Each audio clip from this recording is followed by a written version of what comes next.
नमस्कार, मैं शुभांगी पांतावने और आप सभी का स्वागत है महाराष्ट्र टीवी 24 के नागपुर बुलेटिन में। आइए देखते हैं खबरें विस्तार से। नागपुर जिले की कोरोना स्थिति घातक है, कम्युनिटी स्प्रेड अप हुआ है, ऐसी बात जिले के पालक मंत्री नितिन राउत ने कही। वहीं वर्धा के लाइट प्लांट के पास 1000 बेड का जंबो कोविड हॉस्पिटल शुरू करने की बात पालक मंत्री ने कही। वहीं विविध विषय पर उन्होंने बात की है। देखते हैं पालक मंत्री ने पत्र परिषद में क्या कहा। आज बरेच दिवसानंतर आपल्या सर्वांची भेट होत आहे आणि नागपूर जिल्ह्याची कोरोनाची परिस्थिती अत्यंत घातक आणि गंभीर अशा अवस्थेत या ठिकाणी आलेली आहे। कम्युनिटी स्प्रेडअप झालं असं म्हटलं तर वावगं ठरणार नाही,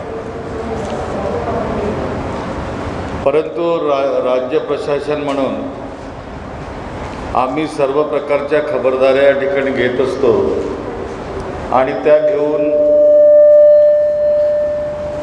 आम्ही काही गोष्टी या ठिकाणी करण्याचा प्रयत्न केला।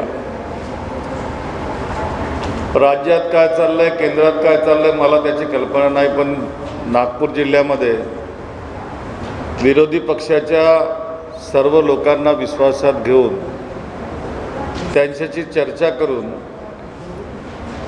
लोकप्रतिनिधींशी चर्चा करून काही गोष्टी करण्याचा मी या ठिकाणी आटोकाट प्रयत्न केलेला आहे। खास करून जे प्रयत्न आहेत त्याच्यामध्ये मी आपल्याला सांगेन आता की कारण काल आपण पाहिलं असेल की काल नागपुरामध्ये ऑक्सिजनचा शॉर्टेज होता। नेहमी दोन ट्रक गाड्या यायच्या आमच्याकडे, ती एकच गाडी आली आणि त्याच्यामुळं सगळीकडे ऑक्सिजनचा शॉर्टेज झाला, हाहाकार माजला।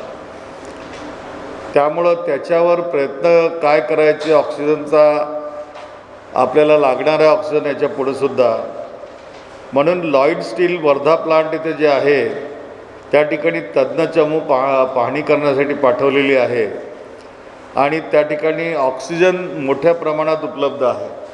जवळपास 260 मेट्रिक टन त्या ठिकाणी ऑक्सिजन उपलब्ध आहे। नेहमी आपली पद्धत काय राहिली आहे की ते हिंदीमध्ये कहावत आहे की पैसे को अगर प्यास लगी तो वो कुएं के पास जाएगा क्या। अब आता परिस्थिती अशी आहे की तिथनं ऑक्सिजन आणता येत नाही लॉइड स्टील प्लांटमधनं। त्यामुळं लॉइड स्टील प्लांटच्या परिसरातच 1000 बेडचं त्या ठिकाणी जम्बो हॉस्पिटल आम्ही तयार करणार। पहिल्यांदा 200 बेडचं हॉस्पिटल त्या ठिकाणी सुरू करून त्याला हळूहळू वाढवण्याचं काम करू आणि ज्यांना ऑक्सिजनची अत्यंत गरज आहे असे पेशंट इमिजिएटली ट्रान्सफर करणं त्या ठिकाणी सुरू होईल। ही तातडीची व्यवस्था म्हणून त्या ठिकाणी आता मी विभागीय आयुक्तांना पाठवलं, 2 तास झाले ते त्या ठिकाणी गेलेले आहेत आणि ती समूह आल्यानंतर त्यांचा रिपोर्ट माझ्याकडे येईल आणि लॉइड स्टीलच्या वर्धा प्लांटच्या परिसरामध्ये आम्ही तिथं जम्बो हॉस्पिटल उभारण्यासाठी हे पूर्ण कामाला लागू। आपल्याकडे एकच गाडी आली होती ते मी सांगितलं, परंतु आज 3 टँकर आमच्याकडे आलेले आहेत आणि त्या टँकर्समध्ये जवळपास 82 मेट्रिक टन आपलं लिक्विड ऑक्सिजन आलेलं आहे आणि ते 82 मेट्रिक टन लिक्विड ऑक्सिजन आणि आयनॉक्सचं 85 मेट्रिक टन ऑक्सिजन असे मिळून या ठिकाणी आम्ही 3 टँकरने 4 टँकर आलेत। त्या 4 टँकरमध्ये आलेले आहेत। तर काही 15 मेट्रिक टन वर्धेला दिलेत, 10 अमरावतीला दिले, 10 गोंदियाला दिलेत, 15 छिंदवाड्याला दिलेले आहेत, कारण सरकारी हॉस्पिटल छिंदवाड्याचं जे आहे त्यांच्यासोबत भिलाईचा कॉन्ट्रॅक्ट असल्यामुळे ते द्यावं लागलं। तर अशा रीतीने त्याचं वाटप होऊन बाकी उरलेला सगळा ऑक्सिजन नागपूरमध्ये आता आज आम्ही देऊन राहिलो आहे आणि मला वाटतं ऑक्सिजनची आज कमतरता राहणार नाही नागपुरात। त्याच्याबद्दलचं फार चर्चा राज्यात आणि देशात सुरू आहे। खरं पाहिलं तर रेमडेसिवीरचे उत्पादक भारतात 7-8 कंपनीज आहेत यांच्या मार्फत होतात आणि महाराष्ट्रात उत्पादक नाहीत आणि रेमडेसिवीरचा जो कच्चा माल रॉ मटेरियल जो लागतो तो विदेशातनं येत असतो आणि त्या विदेशातून येणारा जो आहे कच्चा माल त्याचा पुरवठा वेळेवर न झाल्यामुळं अनेक ठिकाणी त्याचं प्रोडक्शन थोडंसं कमी झालं. काल 17 तारीख आणि 18 तारखेला आमच्याकडे एकही रेमडेसिवीरचं इंजेक्शन आलेलं नव्हतं. आज आमच्याकडे 3000 वायल्स या ठिकाणी आलेले आहेत. त्याचं डिस्ट्रीब्युशन कलेक्टर प्रत्येक हॉस्पिटलच्या निहाय त्या हॉस्पिटलच्या मागणी आणि फार्मा स्टॉकिस्टमार्फत येणारा पुरवठा याचं संतुलन करून त्याला ते करणार आहेत आणि तशा सूचना दिलेल्या आहेत. आणि मी स्वतः एका हेट्रो कंपनीशी आणि सिप्ला कंपनीशी दोघांशी या ठिकाणी बोललेलो आहे, परंतु कच्च्या मालाचा तुटवडा असल्याने ते दोघंही या ठिकाणी असमर्थ त्यांनी दाखवली पुरवठा करण्याची. आणि त्यांनी मी सांगितलं की मला तुम्ही तूर्त इमिजिएट 25,000 तरी पाठवा, परंतु अजून त्यांचा काही होकार आलेला नाही. श्री क्षीरसागर म्हणून वर्धेचे आहेत ज्यांनी त्यांच्या कंपनीमध्ये मी उत्पादन करील आणि त्या ठिकाणी तुम्हाला रेमडेसिवीर उपलब्ध करून देईल. या ग्रस्तांनी हेट्रो कंपनीशी संवाद साधला आणि त्यांचं लायसन्स घेतलं, त्याला परवानगी आम्ही दिलेली आहे. हेट्रो कंपनी ही हैदराबादची आहे. मी स्वतःही त्या ठिकाणी बोललो आणि त्यांचा प्रस्ताव त्या ठिकाणी मागितलेला आहे, परंतु 14 एक तर कच्चा माल हा महत्त्वाचा आहे, दुसरा 14 दिवसाचं स्टरलायझेशन पिरियड आहे आणि तो स्टरलायझेशन झाल्यानंतर पहिला स्टॉक हा जो येऊ शकेल तो 10 मेच्या पूर्वी येणार नाही, 10 मेपर्यंत येणार आहे. आज जे बेड मॅनेजमेंट आहे नागपूरचं, ते बेड मॅनेजमेंट नागपूर जिल्ह्यात एकूण कोविड बेड संख्या 8,128 आहेत. ग्रामीण बेड्स मध्ये 1,792, सुमारे 436च्या खाटा वाढवलेल्या आहेत. ग्रामीणमधील 31 रुग्णालयांमध्ये 203 साध्या खाटा, 1,287 ऑक्सिजन खाटा, तर 88 व्हेंटिलेटर खाटा आणि कोविड सेंटरमध्ये 513 खाटा आहेत. आणि शहरामध्ये त्यांच्या 2 हॉस्पिटल आहेत, लता मंगेशकर आणि शालिनताई मेघे हॉस्पिटल. त्यांच्यामध्ये लता मंगेशकरला 230 खाटा आणि शालिनताई मेघेला 300 खाटा असं त्या नियोजन यामध्ये केलेलं आहे. शहरामध्ये खाजगी हॉस्पिटलमध्ये 4,014 बेड्स आता फंक्शनिंग आहेत आणि सरकारी हॉस्पिटलमध्ये 1,800 बेड फंक्शनिंग आहेत, ज्याच्यामध्ये GMC, IGMC, एम्स, आयुर्वेदिक इत्यादी आहेत. 23 हॉटेल्सला कोविड केअर सेंटरची परवानगी देण्यात आलेली आहे. आणि ESIC, हज हाऊस, आंबेडकर हॉस्पिटल, पाचपावली, शालिनताई मेघे हॉस्पिटल या सगळ्या ठिकाणी मी प्रत्यक्ष स्वतः भेट दिली आणि भेटी देऊन त्या ठिकाणी कोविड केअर सेंटर सुरू करण्यासंबंधी काम करायला सूचना केलेल्या आहेत. महानगरपालिकेचे आयुक्त कामाला लागले असून जिल्हाधिकारीसुद्धा त्यांना सहकार्य करत आहेत. आपण सांगितलं की प्रायव्हेटमध्ये 4,000 आणि गव्हर्नमेंटमध्ये 1,800, त्याच्या व्यतिरिक्तही लोकांना बेडची आवश्यकता आहे. त्या संदर्भात आता आपण सांगतो की 1,000 बेडसाठी आपण जम्मू हॉस्पिटल, कारण कधीपर्यंत होणार आहे, नागपुराची जनता आहे त्यांना कधीपर्यंत बेड्स अवेलेबल करू शकतात. एक तर ज्या लोकांचे अर्ज आमच्याकडे कोविड केअर सेंटरसाठी आलेत, मग ते 15 बेडचे असो, 20 बेडचे असो, 30 बेडचे असो किंवा 50 बेडचे असो, त्यांना तात्काळ आम्ही परवानग्या देतो आहोत. आणि त्या परवानग्या देऊन त्यांनी त्या ठिकाणी कोविड केअर सेंटर सुरू केलेलं आहे. अनेक गरीब भागामध्ये लोक एका घरामध्ये 5-5, 6-6 लोक राहतात एका खोलीमध्ये आणि त्यांना जागा नसते, तर ती जागा त्यांना मिळेल अशा पद्धतीची व्यवस्था करून त्या ठिकाणी त्या सेंटर्सला सांगण्यात आलं की तुम्ही डॉक्टर्स लोकांची मदत घ्या, तज्ज्ञ लोकांची एकतरी त्या ठिकाणी असला पाहिजे, ज्याच्या माध्यमातून तुम्ही त्या पेशंटची ट्रीटमेंट करू शकाल. सरकारी याच्यामध्ये अनेक बेड्स आम्ही वाढवले आणि आतासुद्धा GMC, IGMCमध्ये आणखी बेड वाढवण्यासंबंधी काय केलं जाऊ शकतं याच्यावरती दोन्ही डीन काम करत आहेत आणि आज ते त्याच्यावरती रिपोर्ट सादर करतील आणि त्या ठिकाणीसुद्धा आम्ही वाढवू. कोणत्याही परिस्थितीमध्ये नागपूरच्या जिल्ह्याच्या, कारण कसं आहे की नागपूर शहर हे मोठं आहे आणि मेडिकल कॉलेजमध्ये किंवा इंदिरा गांधी मेडिकल कॉलेजमध्ये केवळ नागपूरचेच लोक येतात अशातला भाग नाही किंवा ग्रामीणचे लोक येतात अशातला भाग नाही, तर इतर जिल्ह्यातूनही लोक येतात, बाहेरूनही येतात दुसऱ्या राज्यातनं, तर त्यामुळं त्याचं बेडवर परिणाम निश्चितपणे होतो. तर आम्ही त्याचं मॉनिटरिंग करायला लावलेलं आहे. त्याचं मॉनिटरिंग करून कसं आम्हाला ते करता येईल ते प्रयत्न चालला आहे. अशा पद्धतीने बेडचं नियोजन सुरू आहे. सध्या 1 महिना झालेला आहे, लाट आली आहे. आपलं काही आपला समज होता की म्हणजे अपयश आहे आपलं कुठेतरी सरकारचं, की 1 महिन्यापासून आपल्याकडे सेकंड वेव्ह तरी आपण काही कारवाई करू शकले नाही. मला हे कळूनच नाही राहिलं तुम्ही माझं वक्तव्य ऐकलं की नाही. मी आधीच सांगितलं की इथं किती बेड होते नागपूरमध्ये आणि आज किती बेड आहेत. 1700 बेडवरून 4000 काही बेडवर आपण आलेलो आहोत आणि दररोज आपण बेड वाढवून राहिलो आणि तरीही म्हणता तुम्ही की हे आहे. अहो स्प्रेडअप झालं आहे, कम्युनिटी स्प्रेडअप झालं आहे. हे समजण्याची तुम्ही कधी हे करणार.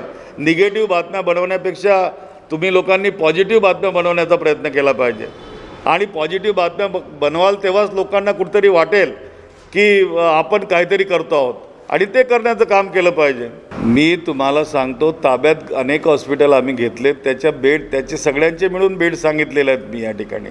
दुसरं असं की रेमडेसिवीर केवळ 3000 वायल्स आलेले आहेत आणि ते आम्हाला तिथून थेट येतात या ठिकाणी. तिथून राज्याकडून आमच्याकडे आलेत. राज्याला केंद्र सरकारचा कोटा आहे. मी स्वतः केंद्रीय मंत्र्यांना सांगून 10 फोन लावले असतील. मी विरोधी पक्षनेत्यालासुद्धा फोन लावले की तुम्ही या नागपूर शहरातले लोकप्रतिनिधी आहात, तुम्ही सहकार्य करा आणि ते सहकार्य करून राहिले ना. नाही करता अशातला भाग नाही आहे. शेवटी आपण गुन्हे काढण्याची ही वेळ नाहीच आहे कुणाची. या ठिकाणी आपला नागपूरचा नागरिक कसा जिवंत राहावा, त्याचं आयुष्यमान कसं वाढावं यासाठी आपण सर्वांनी काम केलं पाहिजे. Thank you very much.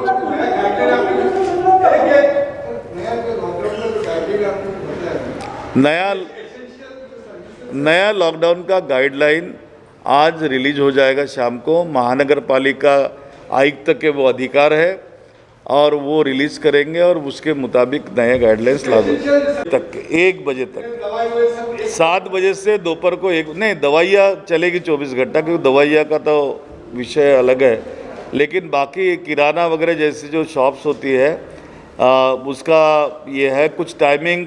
तुम्हारे दूध का जो है सुबह 2 घंटा, शाम को 2 घंटा, क्योंकि दूध दोनों टाइम लोगों को लगता है. ऐसे कुछ थोड़े बहुत चेंजेस है, लेकिन हम कोशिश ये कर रहे हैं कि समय को कैसे हम होल्ड करें और वो होल्ड अगर करते हैं तो हम निश्चित रूप से सक्सेस होंगे. और सक्सेस कराने में बगैर आपके हम सक्सेस नहीं हो सकते. एक तो नागरिकों की मदद लगेगी, आप पत्रकारों की भी मदद लगनी है हमको, और जो हमारी कमियां हैं वो हम बिल्कुल एक्सेप्ट करते कि हमारी कमियां जो भी होंगी हो, लेकिन ऐसा नहीं है. कोशिश तो कर रहे हैं. कई लोग अपने घरों में बैठ के घर से मोबाइल पे या वीडियो कॉन्फ्रेंसिंग से बात करते हैं. मैं फील्ड में जाकर काम कर रहा हूँ पालक मंत्री करके, और मैं करूँगा, मुझे कोई तकलीफ नहीं है उसमें, और मैं कर रहा हूँ. त्याच्या संबंधी ऑडिटर्स लावण्यात आलेले आहे. ते तुम्हालाही माहीत आहे, ही मागची जूनच झालेला आता. सगळ्या हॉस्पिटलमध्ये ऑडिटर्स लावलेले आहेत आणि कारवाया सुरू आहेत. आपल्या माध्यमातून मी नागपूरच्या डॉक्टरांना ही विनंती करेन आणि इवन कर्मचाऱ्यांनासुद्धा की त्यांनी रेमडेसिवीरची चोरी करू नये. ज्या रुग्णांसाठी तुम्ही रेमडेसिवीर मागितलेला आहे त्या रुग्णांनाच तुम्ही रेमडेसिवीर द्या, दुसऱ्यांना देऊ नका. पोलीस विभागाने अनेक लोकांना आज पकडलेलं आहे आणि आतमध्ये डांबलेलं आहे. आणि हा चोरीचा जर असा प्रकार सुरू जर राहिला तर फार वाईट परिस्थिती निर्माण होईल. त्यामुळं आपण पत्रकारांनी आणि सगळ्यांनीसुद्धा जे आपले मित्र असतील त्यांना सूचना केल्या पाहिजेत आणि डॉक्टरांना मी या निमित्तानं विनंती करतो. Thank you very much. नागपुर के मानकापुर स्थित मेडिकेयर अस्पताल ने अधूरा इलाज कर एक मरीज को अस्पताल से ही निकाल दिया. मेडिकेयर अस्पताल में मोनिश दुबे नामक युवक को 15 दिन पहले दाखिल किया गया था. 15 दिन के इलाज के बाद उसे बिना ऑक्सीजन के सांस लेने में तकलीफ थी. बावजूद इसके अस्पताल ने रविवार रात उसे अस्पताल से निकाल दिया. इतने रात में परिजन बेड के लिए भटक रहे थे, जिसके बाद रेलवे अस्पताल में मरीज को बेड मिला और उसकी जान बच गई. मैं अभी भी ऑक्सीजन में हूँ. मुझे डेली का ऑक्सीजन रिक्वायरमेंट है। मैं मेडिकेयर हॉस्पिटल में एडमिट था 16 दिन, लेकिन कल उन्होंने मुझे अचानक डिस्चार्ज दे दिया। बोले कि आप ठीक हो गए हो, आप घर चले जाइए, जबकि मुझे ऑक्सीजन की रिक्वायरमेंट है। डेली का ऑक्सीजन मुझे लगता है फ्रेंड्स। और मेडिकेयर वाले ने मुझे बाहर कर दिया हॉस्पिटल से। मेरे फ्रेंड्स लोग, मेरे कज़न लोग को मैंने बुलाया और मैं बोला कि पहले मुझे 1 घंटा पहले उन लोग बोले कि कैसा करना, ऑक्सीजन कहाँ से जमाएंगे तुम्हारे लिए। फिर बोले कि मैंने उन्हें कहा कि रेलवे चलो, मेरे पापा रेलवे से में सर्विस करते हैं, तो वहाँ का पैनल है, कुछ ना कुछ हेल्प मिल जाएगी। वहाँ गए तो वहाँ फिर उन्होंने मुझे, रेलवे वालों ने और O2 मेरा चेक किया और देखा कि इनका 85 है, ऑक्सीजन लेवल कम है, इनका ऑक्सीजन की रिक्वायरमेंट है। तो उन्होंने मुझे रेलवे में तुरंत कैसे भी करके बेड अरेंज करके ऑक्सीजन लगा के अभी रखा है। तो फ्रेंड्स, मेडिकेयर वाले बहुत ही बेकार हैं और बेड के लिए भी पैसे ले रहे हैं लोगों से, बेचारे गरीबों से, जो बाहर गाँव से आते हैं उनसे। कोई मंदू सा है और उनसे बेड का चार्ज भी लेता है। बहुत बेकार हॉस्पिटल है फ्रेंड्स। नागपुर के मेडिकेयर हॉस्पिटल में एक ऐसा मामला सामने आया है जहां पर एक कोरोना मरीज़ को बिना ट्रीटमेंट किए ही, आधे ट्रीटमेंट से ही बाहर निकाल दिया गया है। जब व्यक्ति की ऑक्सीजन लेवल जो है वो 85 था, तभी उसको बेड के अभाव में बाहर निकाल दिया गया है, ये कह के हुए कि फ़िलहाल आपके मरीज़ ठीक हो गए हैं और आपको फ़िलहाल ट्रीटमेंट की कोई ज़रूरत नहीं है। आप देख सकते हैं कि ये मेडिकेयर हॉस्पिटल है। यहाँ ही जो है मोनिश दुबे नाम का एक पेशेंट है, वो 15 दिनों से इलाज करा रहा था, लेकिन कल अचानक जो है अस्पताल प्रशासन ने उन्हें बाहर निकाल दिया। जब उनकी ऑक्सीजन लेवल 85 था तब निकाला। मेरे साथ उनके बड़े भाई है। सर, क्या हुआ था? सर, कल हमको 9:30 को फ़ोन आता है हमारे पेशेंट का, और वो बोलते हैं कि भाई बोले जल्दी आओ करके मेरे को हॉस्पिटल के बाहर निकाल के बैठा दिया। उसके बाद में हम जब पहुंचते हैं तो देखते हैं, डॉक्टर सामने जाके पूछे सर क्या हुआ, तो सर ने हमसे बिना कंसेंट फॉर्म में साइन लिए हमारे पेशेंट को, और हमको बोला आपकी ज़रूरत नहीं आपके कंसेंट की, हमारा 15 दिन का प्रोटोकॉल पूरा हो गया, हम आपके पेशेंट को बाहर रख सकते हैं। हमारे पेशेंट का ऑक्सीजन लेवल स्टिल 83 to 85 आ रहा था। हमारे पेशेंट को 1.5 घंटे में हमको ऐसा हो गया कि वो पूरा पसीने से गीला हो गया। अगर रात पे 1 बजे या 2 बजे सर लोग बोलते हैं करके कि आप लोग आपके पेशेंट को लेके जाइए, उसका ऑक्सीजन लेवल स्टेबल हो गया, ये सर लोगों का बोलना है। लेकिन हमारा जो पेशेंट है, वो हमारा पेशेंट स्टिल हमको बोल रहा है कि भाई मैं 1 घंटे या 1.5 घंटे से ज़्यादा बिना ऑक्सीजन के नहीं रह पा रहा हूँ। ये हमारे पेशेंट का बोलना था। हम 1-1.5 घंटे के बाद पे उसका हाथ इतने सीरियस हो गया कि उसका 83-85 हो गया, वो पसीने से पूरा गीला हो गया। हमारे पेशेंट का गुड लक है कि उसके पापा रेलवे में, तो हमने उसको रेलवे में एडमिट किए। सपोज अगर ऐसे ही कोई नॉर्मल पेशेंट रह रहा, ये कोई भी पेशेंट रह रहा, तो ये कहा जाते। आप सभी को पता है, डॉक्टर्स का बोलना है कि आप ऑक्सीजन का इंतजाम खुद ही करिए। ऑक्सीजन का यहाँ हॉस्पिटल में शॉर्टेज है ऑक्सीजन के सिलेंडर्स की, और वो हमको बोलते हैं कि आप ये सब चीज़ें किए। हम ऐसे कहाँ से लाए? ये इतना लूट मार हो रहा है, और एटलीस्ट हमसे कंसेंट तो लेना चाहिए कि हम आपके पेशेंट को डिस्चार्ज दे रहे हैं। पेशेंट का कोई अप्रूवल नहीं है, हमारा कोई अप्रूवल नहीं है, लेकिन वो हमारे पेशेंट को बाहर ले जाकर आप रात पे बिठा दिए। 9:30 बजे रात की बात है ये। और बोलते हैं आप नॉन कोविड हॉस्पिटल में लेके जाइए। नॉन कोविड हॉस्पिटल में ले जाने के पहले नॉन कोविड हॉस्पिटल हमसे पूछेगा कि आपके पेशेंट का HRCT स्कोर अभी करंट का, और नॉन कोविड जो कोविड नेगेटिव का रिपोर्ट हम कहाँ से लेके आएंगे? ये रात पे हमारे पेशेंट को बाहर ले जाके बोल दिए कि आप करो।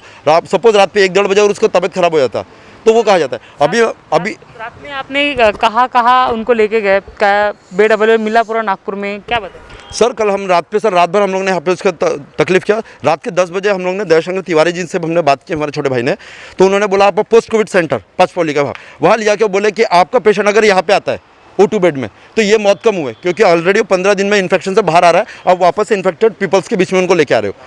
तो उन्होंने बोला यहाँ पे मतलब ये डॉक्टर्स लोगों का काम है कि ये डॉक्टर्स लोगों को वो पेशेंट को रखना था जब तक वो पूरा स्टेबल नहीं हो रहा है। सर, मुझे ऐसा सीनियर में समझ में आ रहा है कि हमारा पेशेंट रेलवे के पैनल में था, इसलिए उसको डिस्चार्ज दिया गया। सपोज वो कैश पेशेंट रहता ना, तो उसको यहीं पर रखे होते। ये एकदम शॉर्ट चीज़ें समझ में आ रहा है। इनको सिर्फ कैश से मतलब है, इनको सिर्फ पैसों से मतलब है यहाँ पे। तो हमारा पेशेंट जब बोल रहा है कि मैं 1.5 घंटे से ऊपर नहीं रह पा रहा हूँ ऑक्सीजन के बिना, बट वो स्टिल उसको बाहर निकाल के रखा है। हम उसके हाथ में उसको वहाँ पोस्ट कोविड सेंटर के लेके गए। उन्होंने बोला आप अपने पेशेंट को लेके जाओ, इसके जान को रिस्क है यहाँ पे। अगर आपको 1:30-2 बजे उसको ज़्यादा इन्फेक्शन हो जाए तो उसका हम रिस्क लेंगे। सर, वो तो सपोज हमारा गुड लक था, तो रेलवे दवाखाने में हम उसको लेके गए, तो वहाँ पे मैम लोग ने ऑक्सीजन तुरंत अरेंजमेंट किया और उसको वहाँ पे एडमिट लिया। सर नॉन रेलवे एम्प्लॉय का अगर बच्चा रहता या पेशेंट रहता तो सर उसकी तो जान कल चले ही गई होती ऑलमोस्ट। ये पूरा सिनेरियो है इस मैटर का। वैसे ये हॉस्पिटल के ऊपर में मैं बोलना चाहूँगा एनएमसी से, प्रशासन से, कलेक्टर सर से कि ऐसे हॉस्पिटल जो मनमानी कर रहे हैं सर इनमें एक्शन लिया जाए, और कुछ तो भी तो आप अपने सब कुछ अपने लेवल पे इन पे एक्शन किया जाए। से नॉर्मल पेशेंट नहीं सर्वाइव कर पाएंगे ऐसे से। तो कहीं ना कहीं डॉक्टर की जो लापरवाही है वो यहाँ पर सामने आ रही है कि जिस पेशेंट का ऑक्सीजन लेवल 85 के नीचे है उसको भी डिस्चार्ज कर दिया गया है, बाहर निकाल दिया गया है, और ये कहते हुए निकाल दिया गया है कि आपके 15 दिन का जो प्रोटोकॉल है वो ख़त्म हो गया है, उसके बाद किसी और को बेड दे दिया गया है। कैमरा पर्सन वीरेंद्र खोबरागढ़ के साथ मितवांद्रे, महाराष्ट्र टीवी 24 नागपुर। वक्त हो चला है ब्रेक का। ब्रेक के बाद फिर मिलते हैं।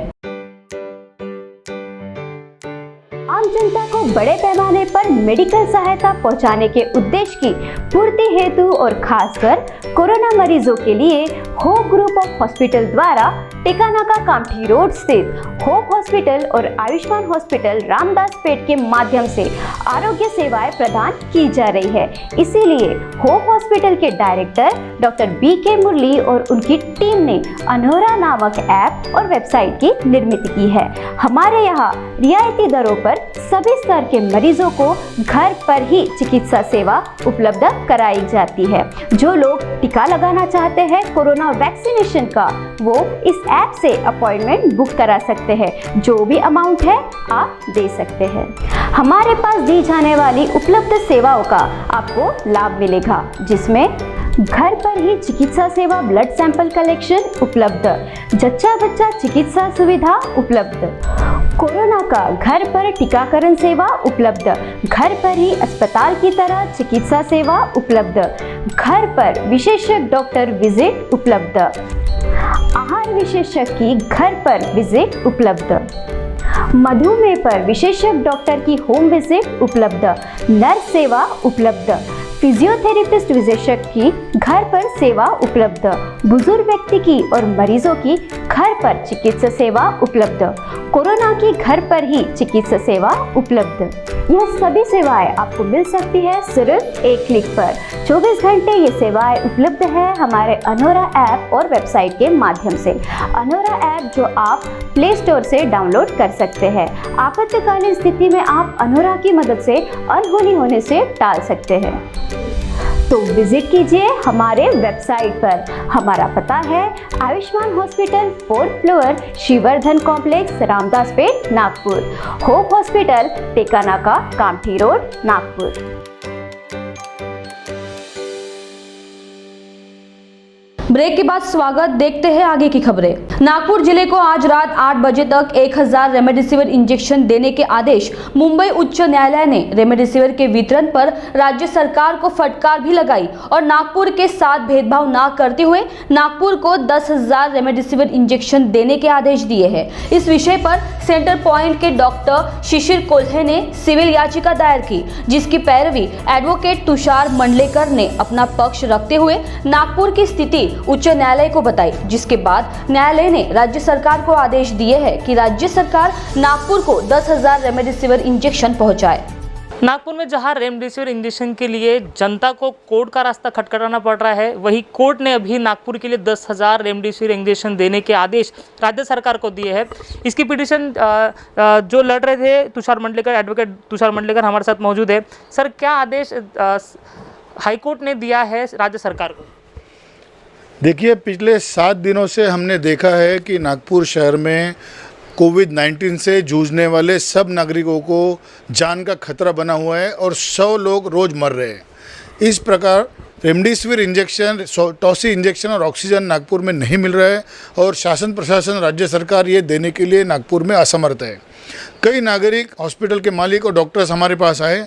हमने डॉक्टर शिशिर कोल्हे, जो सेंट्रल पॉइंट हॉस्पिटल के मालिक है, उनके तरफ से एक तुरंत अर्जी लगाई और आज अर्जेंट हियरिंग हुआ। माननीय उच्च न्यायालय ने उस पर सुनवाई की 12 बजे और हमने न्यायालय को निर्देश में लाकर दिया कि नागपुर शहर के साथ बहुत अन्याय हो रहा है और 13/4/2021 को, 17/4/2021 को और 18/4/2021 को नागपुर शहर में एक भी रेमडेसिविर मिली नहीं।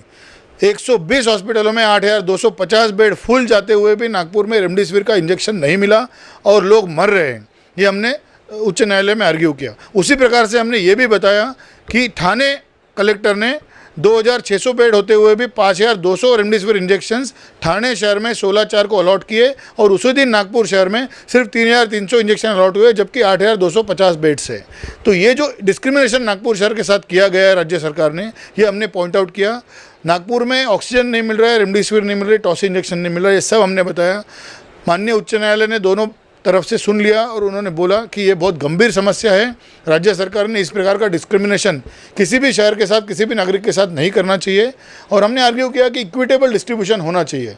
आर्टिकल 47 और आर्टिकल 21 में केंद्र सरकार और राज्य सरकार की ये जिम्मेदारी बनती है कि नागरिकों के लाइफ बचाएं और उनके लिए सभी सुख सुविधा उपलब्ध करके दें।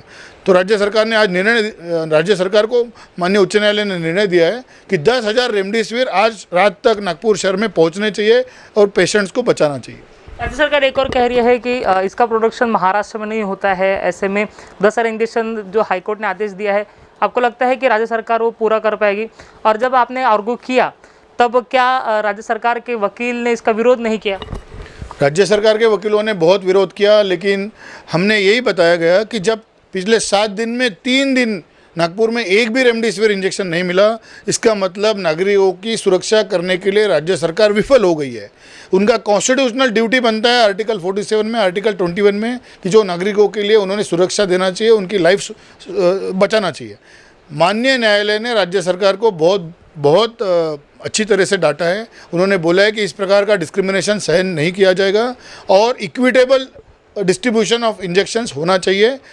केंद्र सरकार से जो भी इंजेक्शंस लिए जाएंगे महाराष्ट्र में, वो महाराष्ट्र में आने वाले इंजेक्शंस का हर शहर में उस मरीज के प्रमाण में उनका डिस्ट्रीब्यूशन होना चाहिए। और ये 10,000 इंजेक्शन इसलिए दिए गए हैं कि पिछले 3 दिनों में नागपुर शहर में एक भी इंजेक्शन नहीं आया था। हमारा कहना है कि 10,000 इंजेक्शन नागपुर शहर में रोज़ मिलने चाहिए। तो इसके लिए भी अब क्या हाईकोर्ट का दरवाज़ा खटखटाएंगे? क्या ये आपने मांगनी की है कि रोज़ 10,000 इंजेक्शन नागपुर को मिलने चाहिए? जी, वही हमारी डिमांड थी, वही हमने एप्लीकेशन किया था। डॉक्टर शिशिर कोल्हे जो बहुत सीनियर डॉक्टर है, उन्होंने बताया कि हम पेशेंट को ट्रीटमेंट नहीं दे सकते क्योंकि हमारे पास रेमडेसिविर इंजेक्शन नहीं है। अगर 8,250 बेड नागपुर में चल रहे हैं तो स्टेट गवर्नमेंट का ट्रीटमेंट प्रोटोकॉल इशू किया है 23 मार्च 2021 को, जिसमें बोला गया है कि ग्रुप ई और ग्रुप एफ के जो पेशेंट्स रहते हैं, मतलब जिनको तकलीफ हो जाती है कोविड-19 की वजह से, तो उनको रेमडेसिविर इंजेक्शन पहले दिन 2 वाइल देनी चाहिए और बाद में 4 दिन तक 1-1 वाइल देना चाहिए। मतलब एक पेशेंट को जो थोड़ा सीरियस होने वाला है उसको 6 वाइल की आवश्यकता होती है। तो इस प्रकार से आप देखेंगे तो बहुत इंजेक्शंस की ज़रूरत है। लेकिन 7 मैन्युफैक्चरिंग कंपनीज पूरे हिंदुस्तान में 2 लाख इंजेक्शंस रोज़ बनाती है। ये हमने कोर्ट में आर्ग्यू किया और बोला गया कि अगर 64,000 मरीज महाराष्ट्र से रोज़ आ रहे हैं तो 64,000 इंजेक्शन महाराष्ट्र राज्य को मिलने चाहिए। और अगर नागपुर से जितने मरीज आ रहे हैं उनको 2 इंजेक्शन के हिसाब से 10,000 इंजेक्शन रोज़ नागपुर में आने चाहिए। तो हाईकोर्ट की तरफ से राज्य सरकार को कहा गया है कि नागपुर में आज शाम तक 10,000 जो रेमडेसिविर इंजेक्शन है वो मिलने चाहिए। अब राज्य सरकार नागपुर को ये इंजेक्शन देती है या नहीं, ये बड़ा सवाल होगा, क्योंकि राज्य सरकार एक और कह रही है कि हमारे पास स्टॉक नहीं है, दूसरी ओर अब तो हाईकोर्ट ने ही उनको कह दिया है कि आपको नागपुर को रेमडेसिविर इंजेक्शन देना पड़ेगा। कैमरा पर्सन वीरेंद्र खोबरागढ़ के साथ Amit Vandre, Maharashtra TV 24 Nagpur. Remdesivir injection की किल्लत के चलते लोग इंजेक्शन की कालाबाजारी कर कमाई का अवसर देख रहे हैं। हाल ही में रेमडेसिविर इंजेक्शन के चोरी का मामला सामने आया है। कोविड केयर सेंटर से वार्ड बॉय ने एक महिला मरीज का इंजेक्शन चोरी कर लिया। घटना सामने आने के बाद जांच की गई और वार्ड बॉय पकड़ा गया। इमामवाड़ा थाने के दल ने मौके पर पहुंचकर आरोपी के खिलाफ चोरी का मामला दर्ज कर गिरफ्तार कर लिया। आमच्या पोलीस स्टेशन हद्दीमध्ये एक ओजस कोविड सेंटर आहे। त्या कोविड सेंटरमध्ये काम करणारा वॉर्ड बॉय जो होता त्याचं नाव होतं महेंद्र रंगारी। तर तो रंगारी तिथल्याच एका पेशंटला दिलेलं इंजेक्शन चोरताना म्हणजे आम्हाला ते फिर्यादी आले पोलीस स्टेशनला आणि त्यांनी सांगितलं की आमच्या हॉस्पिटलमधलं असं पेशंटचं एक इंजेक्शन चोरी झालेलं आहे। तर इंजेक्शनचा थोडा मामला संवेदनशील असल्यामुळे आम्ही तात्काळ स्टाफसह घटनास्थळावर गेलो। तिथे गेल्यानंतर जे CCTV फुटेज होते ते चेक केले आणि योगायोगाने ते CCTV फुटेजमध्ये सगळ्या गोष्टी कॅप्चर झालेल्या होत्या। तर मग तो आरोपी त्यांनी सांगितलं की इथलाच आरोपी आहे वॉर्ड बॉय म्हणून। आम्ही तो मग तात्काळ पकडला आणि पकडून आणून त्याला पोलीस स्टेशनला गुन्हा दाखल केला, त्याचा PCR घेतला। आता पुढची विचारपूस आणि चौकशी चालू आहे। एक इंजेक्शन चोरलं होतं, आरोपीचं नाव महेंद्र रंगारे आहे। हा आहे तो गुन्हेगार पहिला, पण आता सध्या ॲक्टिव्ह गुन्हेगार नव्हता. 2013ला त्याच्यावर लास्ट गुन्हा आहे, चोरीचाच गुन्हा आहे. ते पोलीस स्टेशन 2-3 पोलीस स्टेशन आहे, सक्करदऱ्याचं आहे, त्याच्यानंतर आजनीचं आहे. हां, त्याच्या अगोदर 2013पासून नव्हता ॲक्टिव्ह, तो 2013पर्यंत ॲक्टिव्ह होता. हां, ते 31 मार्चपासून तिथं कोविड सेंटर सुरू झालं होतं, तर तेव्हापासून तिथं काम करायचं. बुलेटिन में बस इतना ही. देखते रहिए महाराष्ट्र टीवी 24. नमस्कार.